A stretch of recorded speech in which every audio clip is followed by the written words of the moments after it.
Hello, and welcome to, I think, episode 6 of In Studio Yap. Is it called an episode? Maybe. So episode 6 of In Studio Yap with me, Nicole. And before we get into Barefoot and like all the rumblings that have been happening over the last couple days, I want to know if anybody else suffers from the inability to wear regular nail polish. Look at my nails. You see how horrible this looks? I painted these nails yesterday at like 10 a.m. I interviewed Jordan Davis and Chase Beckham, and I was like, I can't go with weird nails. Plus, like, my nails sometimes are a little like orangey because I do self-tanner in the summer.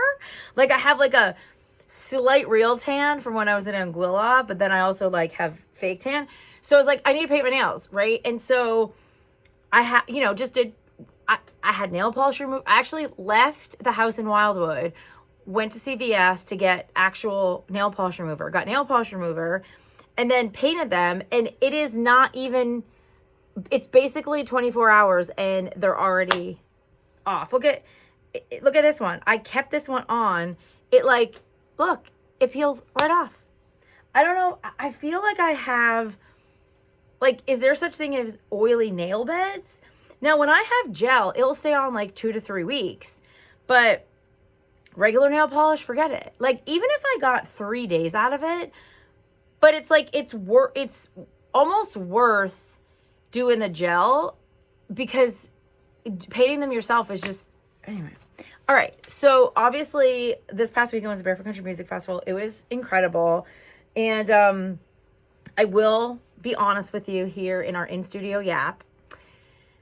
The whole reason I went on Thursday was because I had never seen Rascal Flatts, and I really wanted to see Rascal Flatts, and I wanted to see Megan Maroney again. I saw her last year when she was with Kenny Chesney.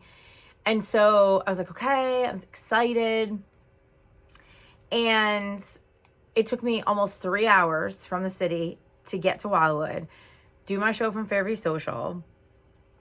And then we go back to the house, eat dinner, and then it starts storming, and it's lightning. And they take everybody off the beach. And then I put on my sweatshirt. And I'm cozy in the house. And when I realized that Rascal Flatts wasn't going to go on till like 10:30.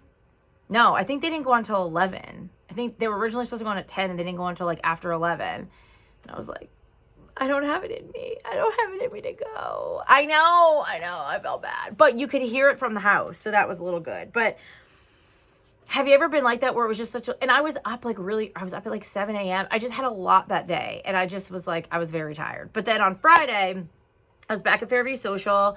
And then I got to bring Lainey Wilson on stage. And that was incredible because it's like 40,000 people. And I dropped the Go Birds. And it was funny, like after, and everybody was like screaming. And after I got off the stage, one of the guys from Barefoot was like, whoa, that was a way to hype up a crowd. And I was like, yeah, you always got to drop them with the Go Birds. And also, like, I just think it's so funny. I'm like, I can't sing a note, but I love being on stage. I mean, I'm a Leo. And people always like, I would throw up. Like, listen, if somebody made me do like an algebraic equation right now, I would throw up. But if I have to talk, on stage in front of 40,000 people, don't need to throw up. Everybody has like their strengths, right? And I think we focus too much on our weaknesses where we should be focusing on our strengths. And like, that's just something that like, I don't work at that. I just am like a ham. But it is really funny when you interview a lot of these celebrities, they don't get that Wildwood, well, the Jersey Shore in general is part of Philly. So they're like, why is XTU here? It's really confusing. Scotty McCrew is really funny. Last year, he was like, I was so confused. I didn't understand why everybody was in Phillies and Eagles gear. And so like I had to ask somebody. And it makes sense because they're very confused. They're like, what is going on? And it's like, yeah, well, actually, it's like the Hamptons, how, the Hamptons are to New York City, and that's how the Jersey Shore is. And you try to explain to people from the South, you're like, yeah, New Jersey's two things. It's Pennsylvania. It's Philly and New York. That's what it is. So, I don't know. It's kind of funny. Lainey was amazing. Like, she just has grown so much as an artist since we saw her last year, even at the XT Anniversary show. And then Saturday I was off, which was really good. I got to actually go to the beach for the day. And then Sunday I got to interview Jordan Davis and Chase Beckham, which was so fun. They're always just like really great guys. Chase Beckham's working on new music. I was trying to convince him to play his brand new song He wouldn't do it though. I bullied Sam Hunt into playing Locked Up last summer. And I was like, Chase, don't make me bully you. And he's like, you're not going to win. And then, so I wanted to see Ella Langley. I brought her on stage. She was amazing. A little disappointed she didn't do an interview with us because it's kind of like Lainey Wilson did an interview. I thought Ella could have. So I was a little disappointed about that, but she was really, really, really good. And I think it's important, you know, we haven't had like a sassy, like rocker, you know, country artist since Miranda Lambert, right? So it's cool that Ella kind of has that vibe, you know? And she was really good. And then Jordan Davis has like 900 million hits. So his whole set is like hit. Sam Hunt's like that. Like when you go see Sam Hunt, you're like, this is a smash. This is a smash. This is a hit. It's wild. And in full disclosure, I actually left after Jordan Davis. I didn't say for Jelly Roll. Now, I was very, very fortunate that I got to see Jelly Roll when he was here in October. And then I just got to see Jelly Roll with Post Malone. So I knew that I had to be back to Philly. I had to be on the air. I had to work today. So I was like, you know what? I better drive back. So I left like a little after 9 o'clock. But obviously I watch all the stuff on the socials. But we're friends here, right? So I was like, just want to be very honest. And Jelly was amazing. You know, everybody who had never seen him before, they're like, oh my God, he's so incredible. And I said, yeah, like you get why people are so incredibly drawn to him. And, you know, it's amazing the fact that we're allowed to talk about sobriety now, right? And, you know, Jelly has been so open with incarceration and his sobriety journey. And so many people have struggled with this for centuries, right? Not even decades. And people are now starting to talk about it. And the fact that Jelly Roll has given people who have struggled a voice is incredible. And I love the fact that, you know, people have that as an outlet. And then it's almost like this community of people when they come together and they go to his shows. And you know, there was a ton of rumors that Post Malone was there. Like I heard it from multiple people. And Post Malone's coming out. We're like, oh God, this is going to be amazing. Post Malone did not come out. So I don't know if Post was there, like, and he just decided not to come out, or if it was just a rumor that somebody started because they were really hoping that it would happen. So regardless, Barefoot was, and Boyz II Men. Like, the fact that they always, like, last year they added Beach Boys. This year was Boyz II Men. So that was really, really fun. And everybody, I had seen them with New Kids on the Block and Paula Abdul. And again, having 900 hits. And you forget, like, how amazing they are as well, you know? So it was a really great weekend. It was great to see everybody. And, you know, the weather really held up. And that was great. There was all the good things. So definitely feel free to, like, share all the things you have on our Instagram.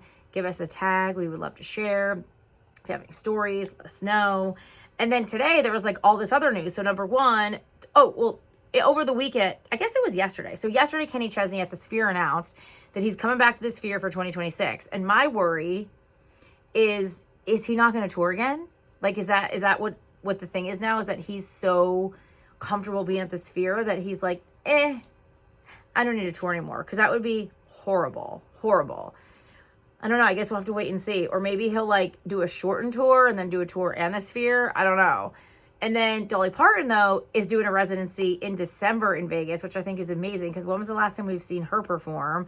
So I think that's cool. That's going to be such a hard ticket to get. I mean, it would be a dream to obviously see Dolly, even though I hate Vegas, but I would see Kenny at the Sphere too. I kind of want to see the Backstreet Boys at the Sphere too. So I don't know. We'll see. And then Jalen Hurts is releasing a children's book and he wrote it. Jalen wrote the book. And he talked about it on his Instagram and said something that he's always really wanted to do. And it's just like, I commented it on his Instagram. I was like, how lucky are we that you're an Eagle? Like, I don't know. And then somebody commented and she's like, I'm just hating.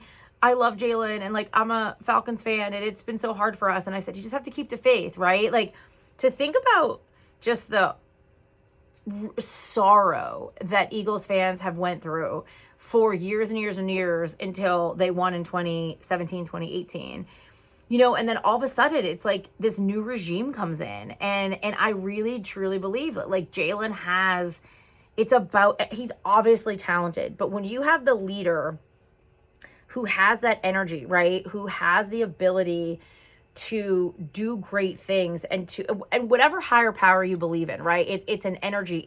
It raises the vibrations of goodness. And I believe that Jalen Hurts has that. So I can't wait to get the book. Hopefully, because how fun would it be?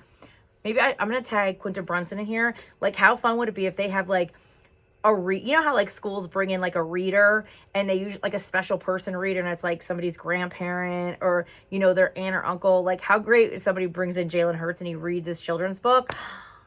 That would be so fun for an episode of Abbott Elementary. I love it. Anyway, thank you for my In Studio Yap. It's always a pleasure. And if you want me to tackle any topics, today also is the 1 year anniversary that Travis Kelce went on stage at the Eras Tour with Taylor Swift during the Tortured Poets. And it was when we were at Barefoot last year. I remember exactly where I was. I was on the little side stage where we were broadcasting. And like, I literally remember gasping. Like, it was like, everybody remembers where we were. It was so fun. So anyway, that's all we do here is we just yap about random stuff. So if you want me to yap about something, let me know. Thank you so much.